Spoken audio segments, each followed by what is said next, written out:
आपण पाहत आहात EDTV, बातमी अशी जिच्यावर तुम्ही ठेवणार विश्वास। मी जे बोलतो ते मी करतो। निवडणुकीमध्ये जालनेकरांना एक दिवसाआड पाणी देण्याचं आश्वासन मी दिलं होतं। त्या दृष्टीने मी पावले उचलली आहेत आणि दिवाळीपर्यंत जालनेकरांना एक दिवसाआड पाणी देण्याचं आश्वासन मी पूर्ण करणार आहे, अशी माहिती जालन्याचे आमदार अर्जुनराव खोतकर यांनी आज दिली। अंबड येथे जलशुद्धीकरण केंद्राचं काम सुरू आहे। या केंद्राची पाहणी करण्यासाठी त्यांनी आज पत्रकारांना निमंत्रित केलं होतं। मागच्या वर्षी तुमच्या स्पर्धी म्हणले होते की बटन दाबले की पाणी येणार, तर काही नियोजन आहे का? त्याच्यावर मी काही कमेंट्स करते बाबा, आपण लहान माणसं आहेत, सामान्य माणसं आहेत, आपण जे बोलतो ते करतो।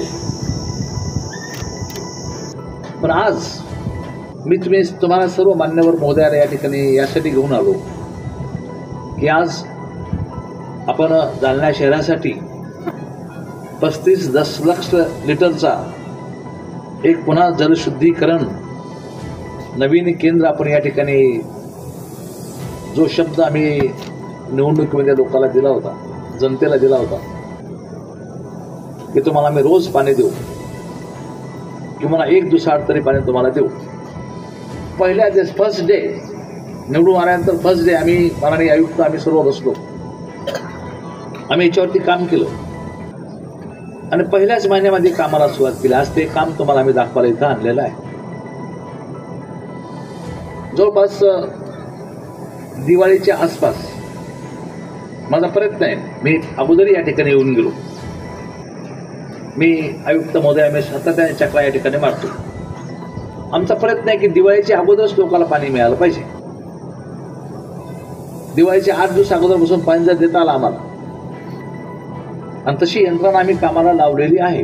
काम थोडंसं टेक्निकल असल्यामुळं त्यात थोडी शंका आहे, दिवाळीपर्यंत पाणी मिळेल का नाही मिळेल, परंतु आमचा आणि महानगरपालिकेचा 100% प्रयत्न आहे की यातून दिवाळीच्या आसपास आपल्याला हे पाणी देता आलं पाहिजे। नाही दिवाळीला देता आलं तर 1 महिन्याच्या मागं पुढं त्या काळात नोव्हेंबर डिसेंबरच्या कालखंडामध्ये 1 दिवसाआड पाणी देण्याचा संकल्प किंवा जे वचन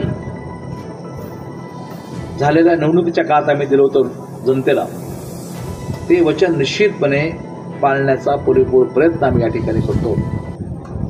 या सर्व कामाच्या निमित्ताने हा संपूर्ण परिसर आपला आहे। यामध्ये जवळपास 2,04 लाख रुपयाचं आम्ही संरक्षण भिंत या ठिकाणी बांधतो। इंदिवाडी इथं आपण 22 दशलक्ष लिटरचा एक मोठा जलकुंभ आपण त्या ठिकाणी बांधतो। तोही जलकुंभ जवळपास 2 कोटी रुपयाचा आहे। बाकी उर्वरित कामं तुम्हाला मी सांगतो अजून, तर तो इंदवाडीपासून तर मंगळ बाजारपर्यंत पाईपलाईन टाकण्यासाठी आपण 10 कोटी रुपये खर्च करतो, ते वेगळे। मला वाटतं ते आपण घाणेवाडीच्या याच्यात घेऊया बैठकीमध्ये। त्यामुळं मी सर्व मान्यवर पत्रकार महोदयांना आपल्या माध्यमातून जनतेला सांगू इच्छितो की आम्ही यामध्ये लक्ष घातलेलं आहे। राज्याचे मुख्यमंत्री माननीय देवेंद्रजी फडणवीस साहेब, राज्याचे उपमुख्यमंत्री माननीय एकनाथराव शिंदे साहेब, अजितदादा पवार, सर्व पक्षाचे नेते, या सर्वांनी आम्हाला खूप मोठ्या प्रमाणामध्ये या कामामध्ये सहकार्य केलेलं आहे। मी जालनेकरांना आपल्या माध्यमातून सांगू इच्छितो की आपण जो काही विश्वास आमच्यावरती टाकला, त्या विश्वासाच्या पात्र ठरण्याचा प्रयत्न आम्ही या ठिकाणी निश्चितपणे करतो। दिवाळी किंवा दिवाळीच्या आसपास प्रत्येकाच्या घरामध्ये रोज पाणी येऊ शकेल किंवा 1 दिवसाआड पाणी येऊ शकेल, अशा प्रकारची नियोजन आम्ही या ठिकाणी केलेलं आहे। या निमित्ताने महापालिकेचे आयुक्त माननीय संतोषजी खांडेकर साहेब यांनीही खूप मोठी जबाबदारी या ठिकाणी सांभाळलेली आहे।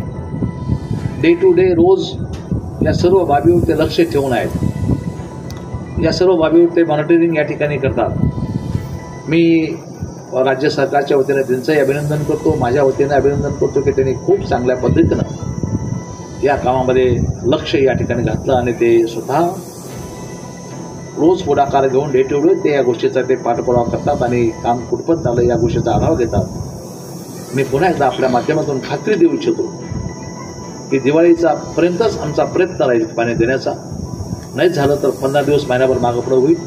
परंतु आता जालनेकरांचं नाव पाण्यामुळं आपल्या राज्यात, आपल्या प्रांतात किंवा बाहेर बदनाम होणार नाही याची खात्री आम्ही या ठिकाणी बाळगूया. एका महत्त्वपूर्ण अशा प्रश्नाकडं आपलं सर्वांचं लक्ष वेधण्यासाठी मी आपल्याला या ठिकाणी बोलवलेलं आहे.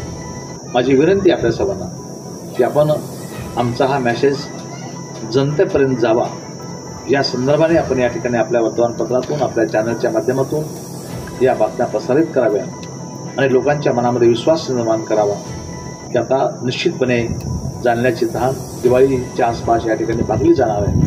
तोपर्यंत आता टंचाई आहे. टंचाईमध्ये आम्ही काही नियोजन करता येतं का तेही बघतो. महापालिका सक्षम नाही म्हणणं तुमचं वास्तवाला धरून नाही. तुमचा प्रश्न महापालिकेच्या संदर्भात होता, त्याला उत्तर द्यायला पाहिजे. विषय असा आहे की महापालिका सक्षम आहे किंवा नाही. आपल्याकडे काय आहे की आपण जेवढं पाणी पावसाळ्यात देतो तेवढंच पाणी आजही देतो. म्हणजे वर्षातले 12 महिने आपण तेवढंच पाणी उचलतो, तेवढंच देतो. आता ही जी टंचाई जाणवते ती फक्त आपल्याकडे लोक ग्राउंड वॉटर जे वापरतात ना, ते आता उन्हाळ्यामध्ये कमी होत आहे. त्याच्यामुळे लोकांना वापरायला प्रत्यक्ष पाणी कमी पडतं आहे. आपल्याकडून कुठल्याही स्वरूपात म्हणजे पावसाळ्यात जास्त पाणी दिलं आणि उन्हाळ्यात कमी दिलं अशी कुठलीही परिस्थिती नाही. मागणी कायम आहे. उपसा त्यांच्याकडे अवेलेबल होणारं पाणी कमी झाल्यामुळे टंचाई झालेली. ही टंचाई आहे ना, ही आपल्या लोकल स्तरावर म्हणजे अशा पद्धतीनं झाली की आपण बेसिकली पाणी तेवढं पुरवत नाही, कारण आपल्याकडे जलशुद्धीकरणाची क्षमता नाही. आपली बाकी क्षमता सगळी आहे, पण शुद्धीकरणच करता येत आणि याच्यापेक्षा जास्त पाणी आपल्याला लिफ्टच करता येत नाही. आजच्या तारखेला आपण जरी म्हटलं की आपण जास्त पाणी शुद्ध करू, तर शुद्धच करता येत नाही. त्यामुळे तिथं प्रोव्हाइडच करता येत नाही पाणी. ही आपली मर्यादा आहे आणि ह्याच्यापेक्षा पाणी जास्त देणं आता शक्य नाही. आपलं 8 दिवसाला पाणी येतं, त्याच्या आत आणायला फक्त आतले लिकेजेसचा जो विषय आहे तो आणखी मॅनेज झाला तर एका दुसरा दिवस आणखी कमी होऊ शकतो.